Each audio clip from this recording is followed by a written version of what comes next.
islam ko fesa mbafoni assalamu alaikum ni islam ya fodi kai alaga ne o kishi kaluba in kona no wajaba kaloi halbi anan kramugo alhasliman taradidu bi amna kuma minka odi alakara banga sotama anaga sna yele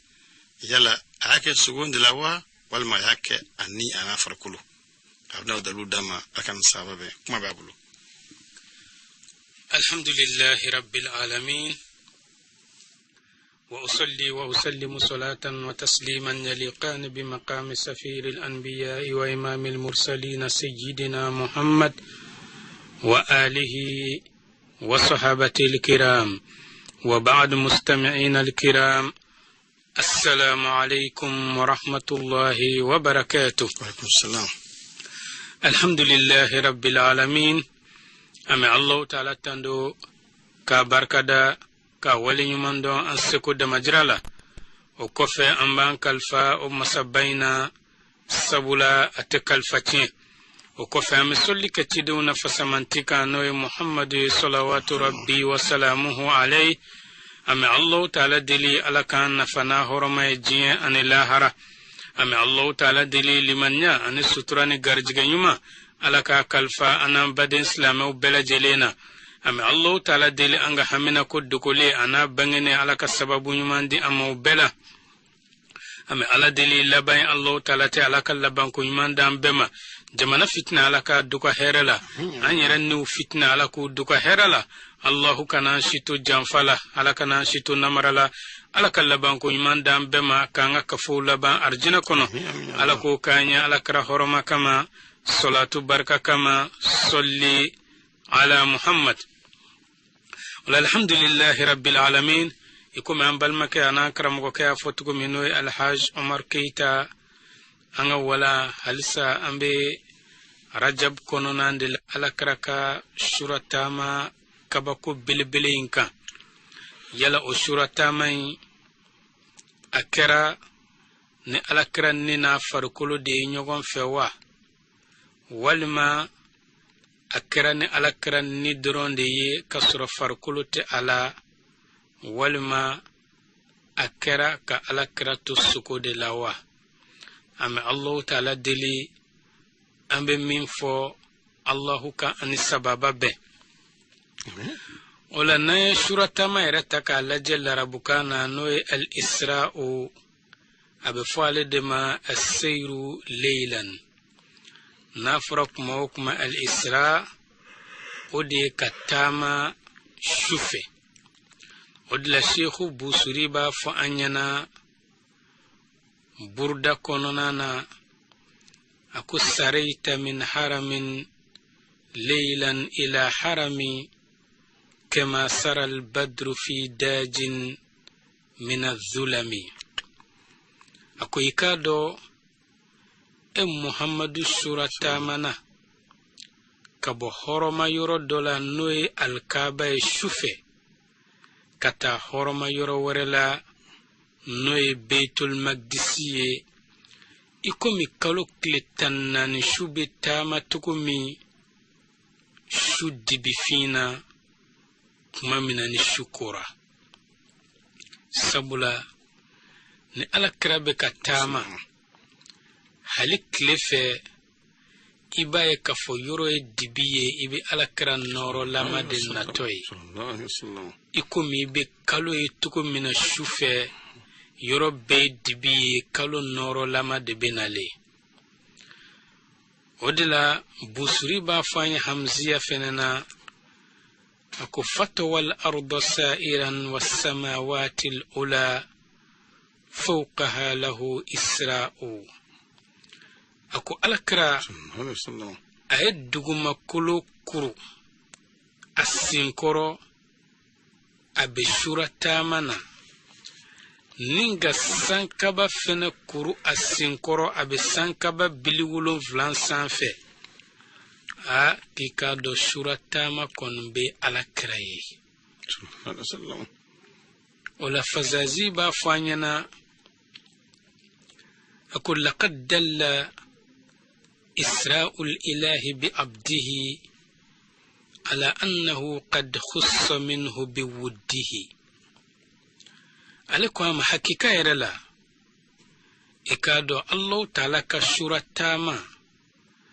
ناكا جونكي كو جيراليكي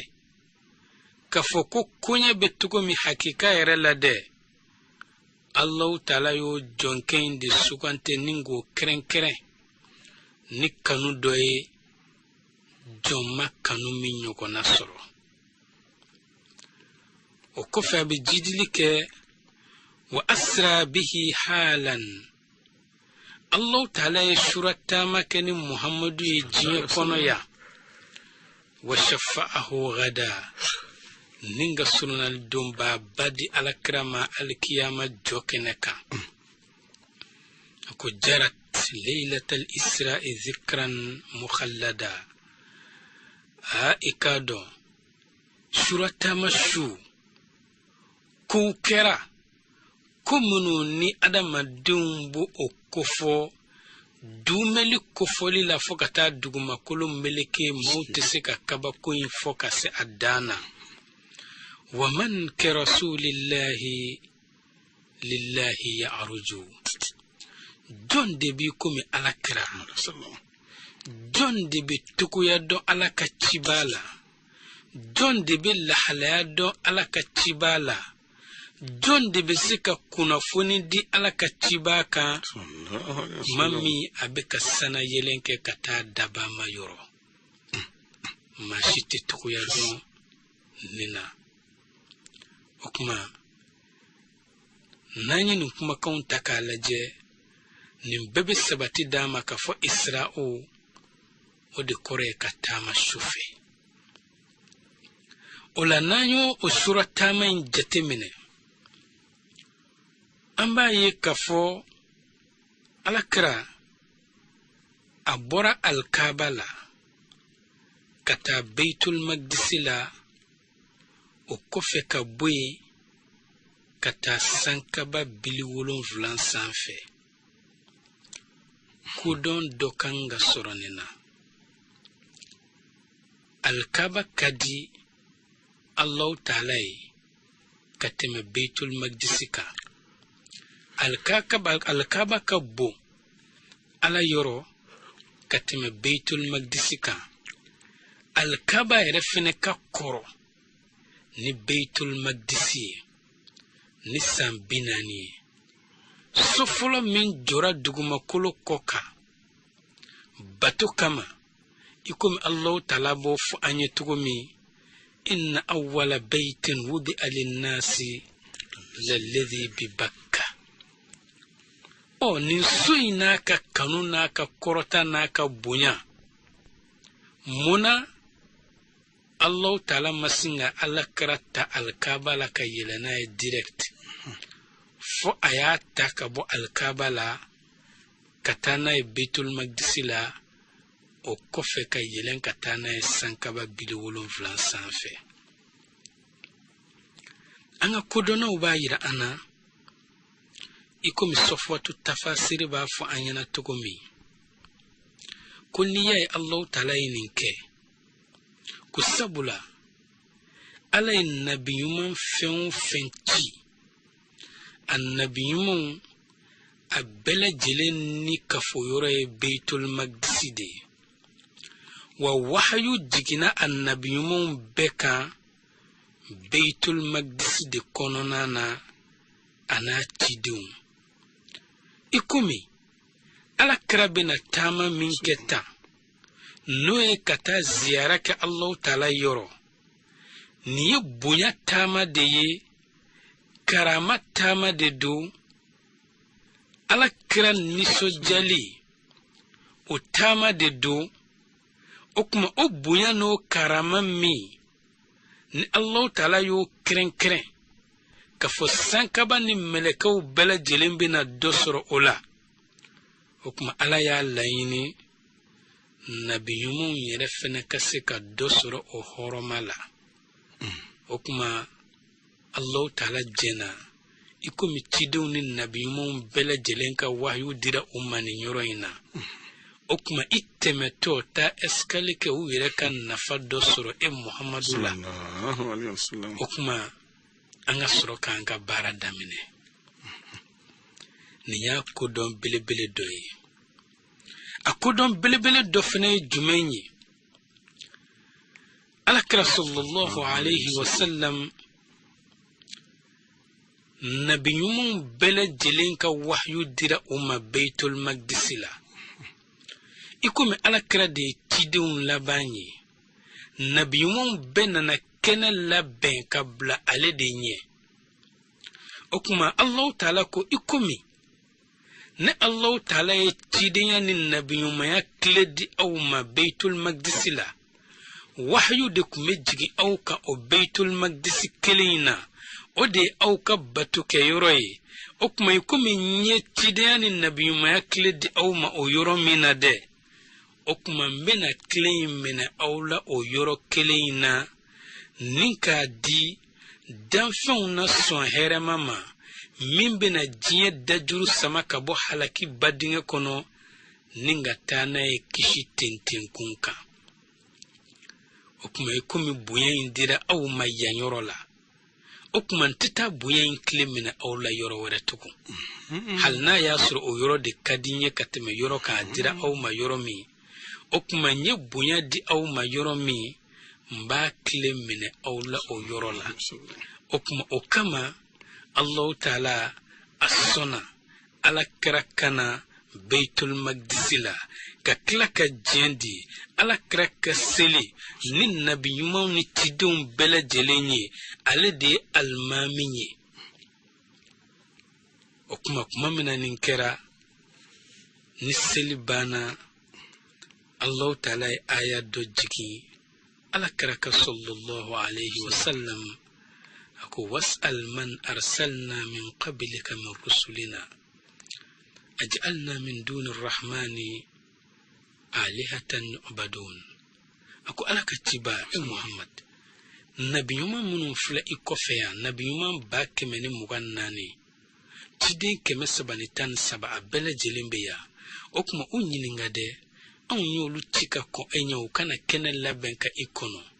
yala an masa tala sona masa wareka bato minte hine masanyewa okuma Allah ta'ala tidon yininga ni keneka yala John de be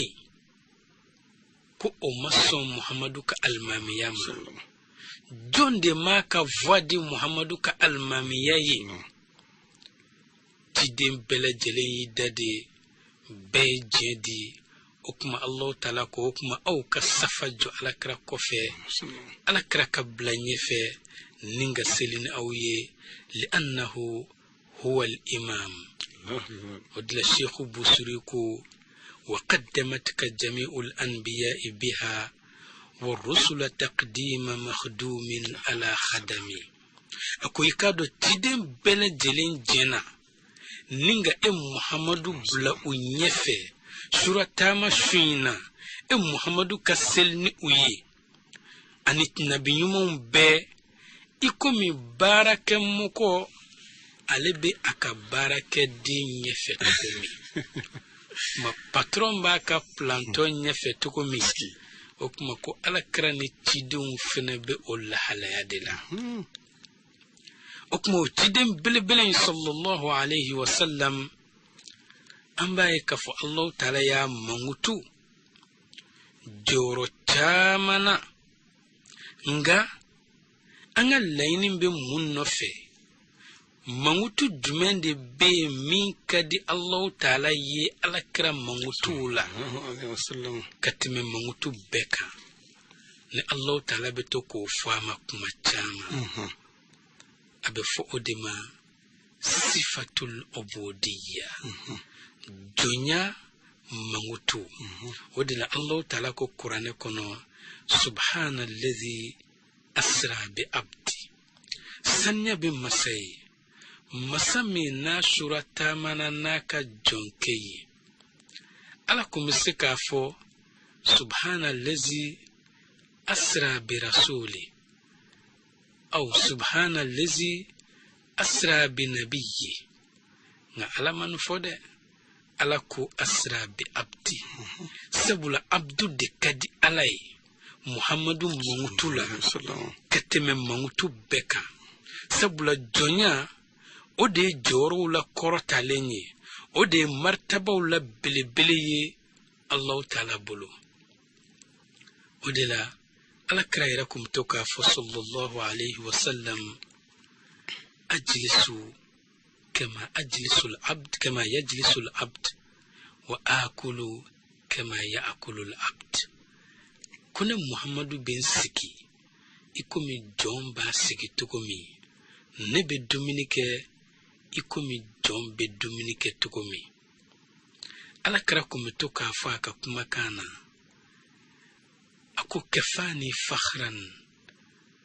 أن أكون لله عبدا الله أكبر aina muhammadu bo wasafenye nga waso dana sabula ne Allah ta'ala ka jonye odila mamna wahyu bedi alakrama Allah ta'ala ma alakrama mutu kun nabiyuma ama mamutu ko tide ama fo Muhammad ama fo Mustafa aymunfo akufa awha ila abdihi ma awha okmaniya Allah ta'ala nufoya donya de kadi ala Allah ta'ala kujugun wa odonya inde fenebe ala krasi wa kujugun odila mamina ala kra nabe ka welelike kata Allah ta'ala ma ala kra mautu ni toko foye ni jonyate Allah ta'ala ko ikum suratul jinni bayira anatukumi wa annahu lamma qama abdullah kasro akum siga fo lamma qama nabiyullah lamma qama rasulullah nga min kadi alayka timani beka odi akasabati kafo alakra ya leka jonye min fene kadi alakra ni fembe akasabati kafo ale alaka jonye ودل الله تعالى كو وأنه لما قام عبد الله كما من الله تعالى كجنك وللا يدعوه نابك الله تعالى ولي كادوا يكونون عليه لبدا نزبيين دينو ولسرين نتو على كراكا يكومي سوجك شيتو نندو أكانتكومي وكما ودل الشيخ فزازي بافو أنينا أكاكما كان دولا أكو هل بعد مسراه لمولاه غايته يلو على كرشورة تامانين كوفي كابو مكة كتا بيت المقدس لا كابو بيت المقدس لا كتا سانكبا بلولون فلانسان في ماتي تكو يدوم ميناني علاتي يلا دامبي على كراكا كولاوا كما من عينين كما كان فو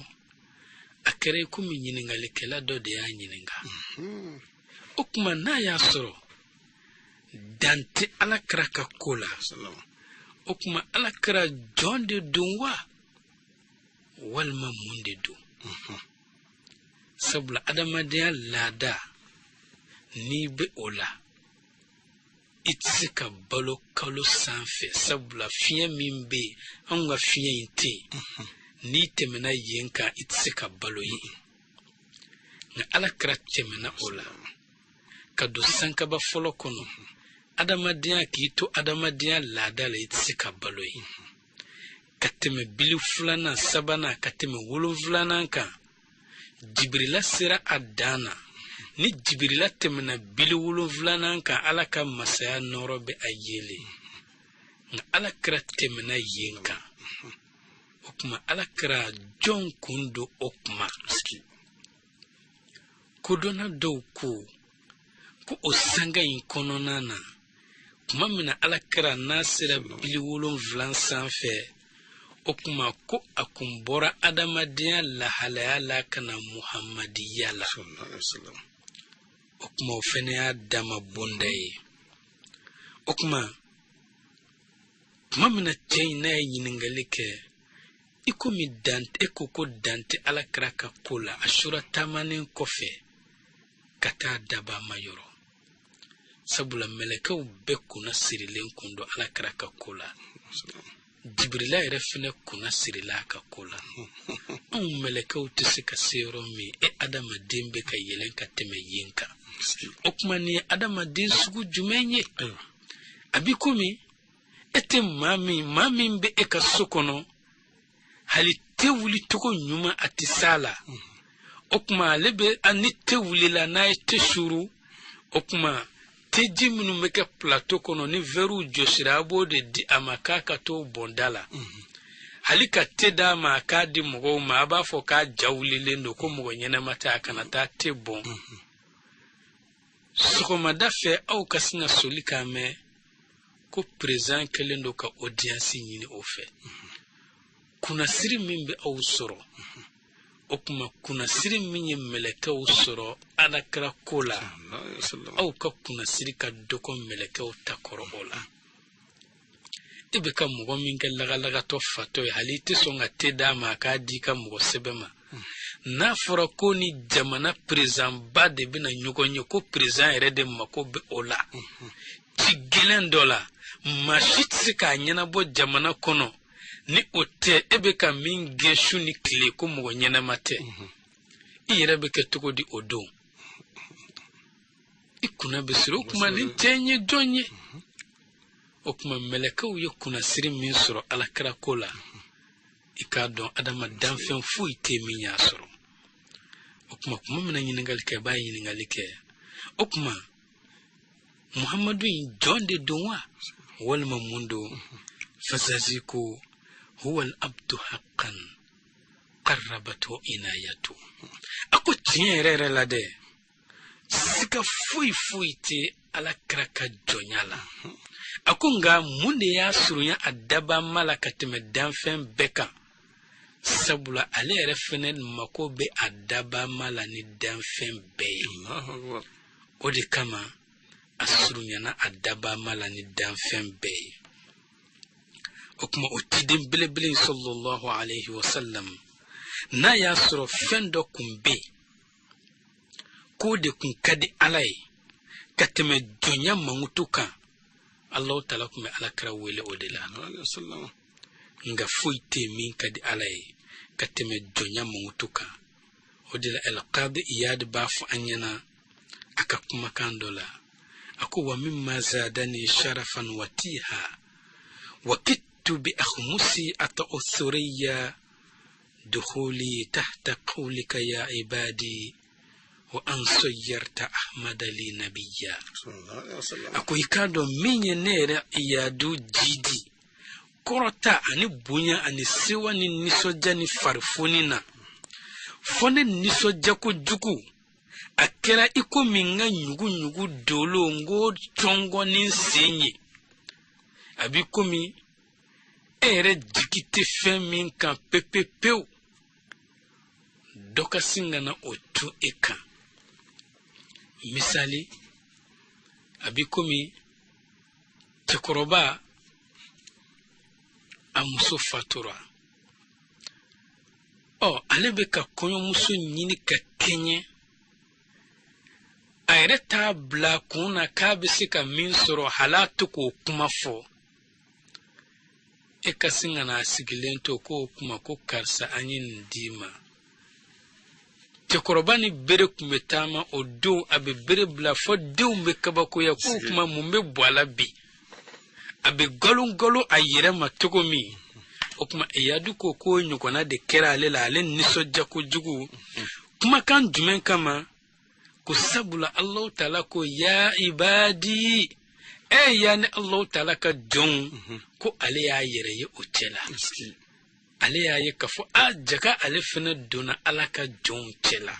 okuma kundi ya le nisoja ko jugu o kofe ko ahmadu klara ka kale kan nabi yumai nisoja ma fara nisoja kanwa okuma tidin bilibili sallallahu alayhi wa sallam aka suratama akira suko de lawa walma kerani anni doron de yewa walma kerani ni farkolo de nyogon fe anga dina tebo ba ya ana ka fo doni kelaw ye kuma dama dama fo ala nga anga dina teba dobe no Muhammad Ali Sobuni ye min ye sofwatu tafasir wala fili aleko amma ka kuma kana ako kana al-isra'u birruhi wal jasadi yaqadhatan la manama ako shuratama kera ni ala kira farkolo ana niye nyogon fe ka ala kira to anyana kusno ko kunte ala kira nyana odu hashiyatu sawi fene ba yira ana no tafsiru jalalain fene tafsiru ye alako amma ko usriya bi jasadihi wa ruhihi ala sahihi ko kuma kauna kenema na tege beturu minka ode ala kira surata mana ni anni ana farkule nyokon fe wala ibn al-qayyim ni yanga dina tebadoy aleko amara hiqul maktum kononana ako usriya bi jasadihi ala sahihi kuma ka minka kene ko ala kira farkolo yere kumbe anni no fe surata maina kuma kan kene mana ola anga dine tafsiru wala filiba bilibile no Ismail ibn Kathir okuma le ba fo anyana ka tafsiru kononana ako doni kala son chama be minka ko odi ala kira ka surata ma kera na farkolo ana niye kasro aba nyena sunokote anyena akunga ante mauka kuma nangaro ante mauka kuma kalontigiya ante mauka kuma soso ni mamunun ko ala kira sukura ka surata mainke o kofe asrola ka surata mainke keneka kuni mamunu yo fokanto soso ko sabula amba Aisha kala kaleli dobe ko ala kira kunti suko foike fo kana ikomi soko madakene o kuma kuni munun ko asukurala yani atte o kofe asrola ka keneka nini farkolola kanto tikila mo soso sabula ni ala kira suko ke o bena مثل فلق الصبح يبا فسكو مدكنه ولا ابن كثير ايا سندي دلويا سبكا دلويا سبامي نو بايرا كفو على كرا سورة تامنا ni anni ana farkole nyogon fe o dalluya saba aba bele jelenta aya kelin kononana الله تعالى سبحان الذي أسرى بعبده ليلا من المسجد الحرام إلى المسجد الأقصى الذي باركنا حوله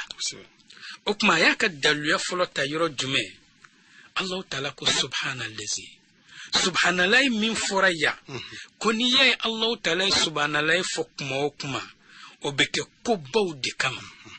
ni ala ko subhanallah kuma okuma o ko bawde o laba fo o era tamashiya tura dine tikula namba fo luma ko muru o mauba fo koniya memuru kasigidala ko subhanallah ki kana gereye ko hereti odo o kuma sabula ni subhanallah foradro ko bawde be ko gelande be o kuma koniye Allah ta'ala subhanallah fo ko kore ko badido kona ya sosno ko de kundo ko Allah ta'ala kunte subhanallah fo ala ko sabula ala kraka suko dobe iko mi suratu Ibrahim ba fo ayatu wa fi suratu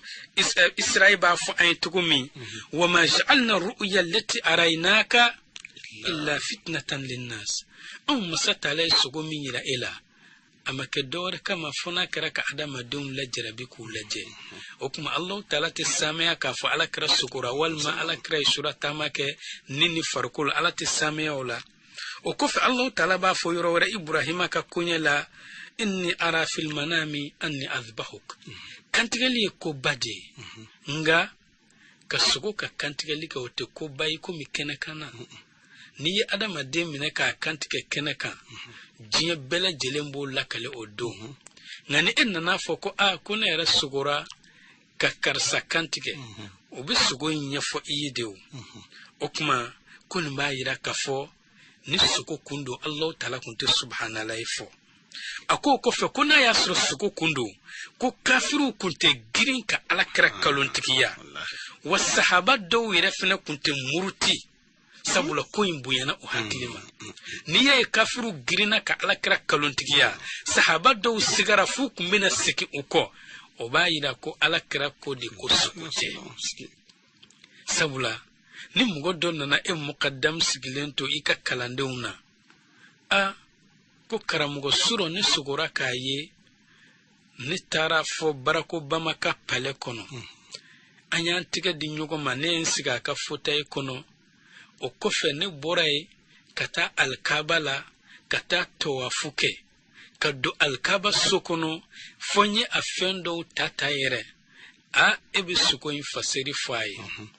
ngana ko karamugo ne be ka fuye faseri kote koy suro nere die nin kense na nyeni nye kalanin to ba foko karamugo ikoloshi karsa abe fokana haklite nyugo fe muna sabula ni suko do kabakote ngana fora ko kenekanando okuma abeke kabakoy okuma mamunu fene be ko lube daluya di kafoko akerani ni doronye ko sabula amba Aisha ya lakale ko alakra farkolo madelika tunu alela nyetukuni yeleche okuma shifa tigiba fo anyana ko o hadisain ka kene ko matise ka nangaro nga alakra ka suratama ya sur amba Aisha mafuru Allahu akbar okuma ibe tekun kuma mi ba la halaya don nga yani kana itsika la halaya don رقى فوق السماء بالجسم حتى رأسي المصون هناك أحمد صلى الله عليه وسلم وكما عليك رسول الله عليه وسلم نبي دلو بلبلوية من بايرا كفشورة تامي أكراني ني أني فرقلوي هاي جنو تامي كونو ناينا وكما نيه ابن كثير كدلو يا فلوي wati bi kuma ba fika kuru dalu ya fulana ibn kathir ba yira ana ko Allah ta'ala ko subhanalladhi asra bi abdi Allah ta'ala na abdu kun abdu furak kuma alibe kafolike ni ani farkolo de la na furako John Jolin fle okore anni bala farkolo bala ngani yenni ni farkolo détaché ka bonyogo na be foko shu dalin fle na farako burama dalin fle okore ka nini farkolo bala ngani nini farkolo bora nyogona abe foko shu di dalin fle okuma Allah ta'ala ko subhanalladhi asra bi abdi okuma abdu min farako ba yira ko alakran ni ani farkolo de do okof Allah ta'ala ba fa ayawarela laqad ra'a min ayati rabbih al-kubra ko alakray adaba maka kabako bilbil chamanye abekla ka fa ayawarela ma zaghal basar wa ma tagha alakray nyena flali majeke amayada ay minye ayo hakika de fo donikela bele dilendo sabatilendo aka ko nyei farkolo ka materiel do de nyete ni ka materiel na farko karsa ko nyai anyeni nyo ba soro ka farkolo de kumbe nga etsika fo ko ne fenye nyere nyekse yayi nga ne kunte kene kan ni min kumbe ni nyekse de yayi mo ba fo ko karsa kana haklite nyo konfe ko bien kan dos no gola nyere nyekse yayi kan dos no gola o ba yira ka fo ko karsa na haklite nyo konfe okuma ko ni yaye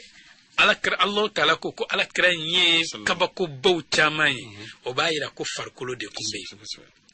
o kuma dalu sabana ko doni kala flama fonyugon ko ka fo buraku nana alakra no buraku du dabade o kuma ni buraku kera dabai farkolo de mako be yelenga fena nga ni mako te yelenga fena ni adama den fatura corbiar bina shude nofe nga ni bewu est-ce que corbiar do fene be nyini ko kan ni fene bla okonowa la ni mako te yelenga fena katamula ni be sokola inni be wuli kata yorobe amma ko te yelenga fena kuma dola inni be ta sanfe kuma dola be ta jamana jauna kuma dola be ta jiw jukoro o kuma ni mako te kafo ka be yelenga fenka ni ya burakun na alakara nofe burakun na farkolo de nofe burakun mana ni nofe o kuma ni farkolo koni yelena sikatala na shula matina ta ni kon meke an nofe o de la fazazi ko wati kurun kama akusara حيث لا إنسي يثري بذاته فقدس في أخلاقه وصفاته على كرشورة تامنا كتا يرولا أدا مديا لادت سكتاما كسيرومي إكادو على كراكون على السنيارة أمموتو أنا تبي أولا ako alifazazi kon shiriara kafu alakra adaba mashura tamana naye kabo alkabala kata baitul maqdisila abeka yilan kata arshula bijismi nabiyil mustafa wa bidhatihi kakiran alakra farkuloi ana yarjati wa fi nabahin ka yasru alakra ba nyena lam yaqtalid bisinatihi kun shu jinko manyami alakra abadan abikum présent ko kam ko be ela 4h du matin edun eni présent ma delika nyogonyi amase ka temi kibira nyajo rendez-vous nyira de e ka nyajo furai odo okuma ko alakra kusno ko manyami anyena odo okuma ko kuma labana sa لقد قسم المولى له خير قسمي إكادو ألكر الدبامة كون يكللي كاي كللي ولا حيرمانا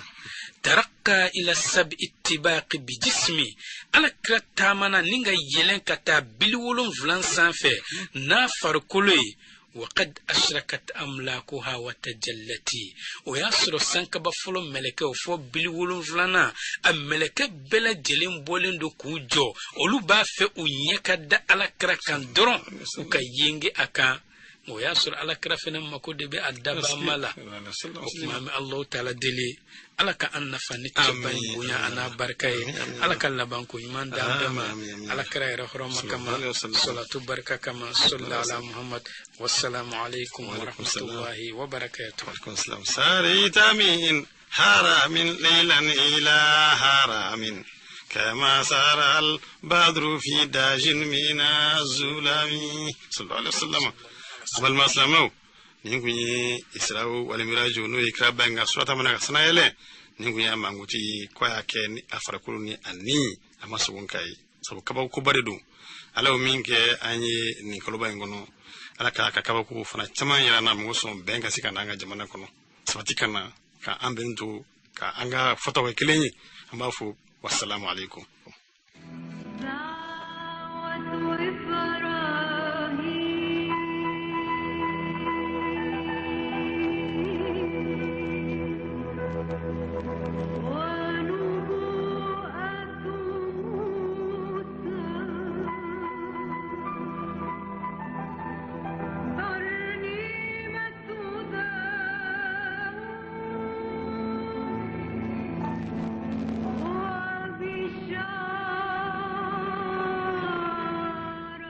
السماء شروي جيم كامل لا بنا بريد جلنا سر جملا ولا تكدفر او قال سماء فم يلوكا